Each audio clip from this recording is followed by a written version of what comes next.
দেওবাৰ বুলি ক'লে আৰু আমাৰ ঘৰত গাহৰি থাকিবই। আজি গাহৰিৰ লগত পিছে মই ঢেকীয়া বনাব লৈছোঁ। আপোনালোকে খাইছেনে জনাব। আৰু এইফালে কলা কেৰাহীখন পাতি দিছোঁ। কলা কেৰাহীখন দেখি আকৌ বেয়াকৈ কমেণ্ট নকৰিব দেই।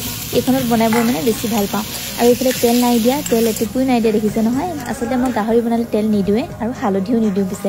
তেল হালধি নিদিয়াকৈ আৰু আদা নহৰু নিদিয়াকৈ আজি মই কেনেকৈ গাহৰি বনাওঁ চাওঁ বলক।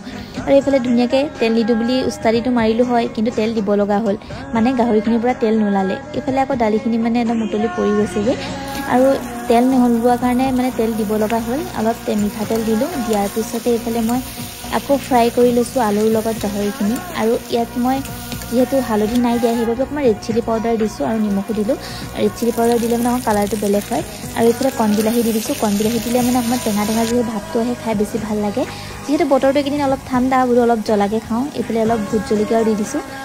ভোট জলকীয়া দিয়াৰ পিছতে এইখিনি প্ৰায় হৈয়ে গৈছে। আৰু তাৰপিছত একদম শেষত মই ঢেকীয়াকেইডাল দি দিছোঁ।